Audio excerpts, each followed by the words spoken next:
Madam Chair, I recognize the gentleman from Texas, Mr. Flores. Thank you, Mr. Chairman. Administrator McCabe, thank you for joining us today. If you, how does the market price risk? I mean, if you know something and you know what the cost is of something, it has a price, and you know that price. But if you don't know something, then the price is higher because you have risk, right? Yes. Okay. In 2010, the EPA, when they proposed going to 60 parts per billion, said that that would cost $90 billion, cost the economy $90 billion. In 2014, you reduced it to $40 billion. What happened over that 4-year period to make the cost go down? So I think what you're comparing is the proposal that was put out under the Ozone consideration compared with... Yeah, just tell me what made it go down. Yep.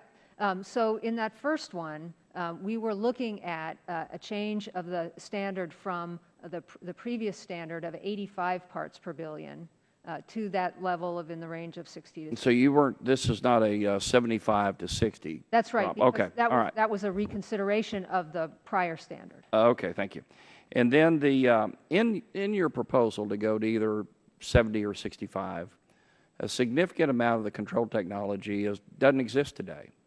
And that's where the risk question comes in. So do you know what it costs to offset a ton of ozone in the Galveston, Houston area today? It's about $170,000 a ton. So where did the EPA price its unknown risk technology on a per ton of avoided ozone? So we looked across the... Just give me a number. The number? Yeah, just give me a number. I believe it was... About $15,000. That's what I was going to say. Yeah, $15,000. So if we know in Texas what the cost to offset a ton of ozone is, and it's $170,000, where did we come up with $15,000 for imaginary technology that doesn't exist? Where in the world did that come from? By looking at the history of the costs of pollution control technology over the years, and this is actually a conservative estimate based on the actual cost to control pollution that we've seen. Is that a publicly available document to look at? All of our assumptions are publicly available. Well, let me say that it doesn't pass the smell test. When we know today what the cost is for an offset, and you have imaginary technology that does not exist, and we just price it at a fire sale to give it a Walmart price. That's crazy. Let's talk about background ozone for a minute. Here's a map, a background ozone map.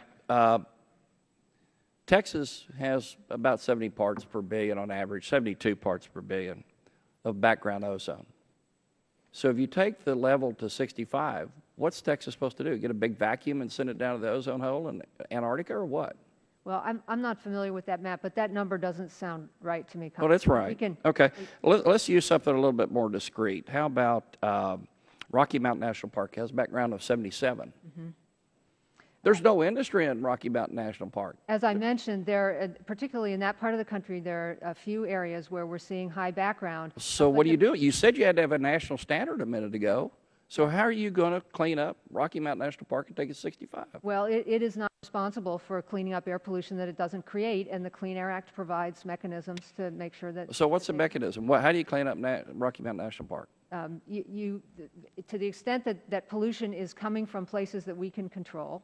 Yeah. Well, in this case, it's not. Well... In 77 parts per billion, background means, by definition, it's not being produced there. It's coming from somewhere else. Right. So naturally occurring causes or China. If it's coming from a motor vehicle around the country where that air pollution is coming into that area, our rules will help reduce that. Let's talk about RFS for a minute.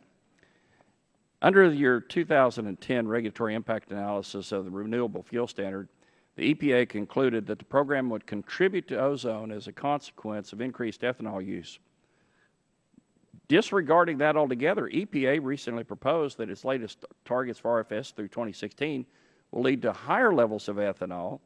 And according to the studies of the Journal of Geophysical Research that measured emissions of ozone-forming VOCs from ethanol refineries, it's 5 times higher than the EPA's original estimate. So the EPA, on one hand, is saying, okay, you've got to reduce to 65 to 70 parts per billion. On the other hand, you're trying to cram more ethanol in the system, which has a 5 times worse ozone impact on the economy than does the production of regular gasoline. I'll submit the rest of my questions in writing. Thank you. I yield back. Gentleman yields back. At this time, recognize the gentleman from North Carolina, Mr. Hudson, for 5 minutes.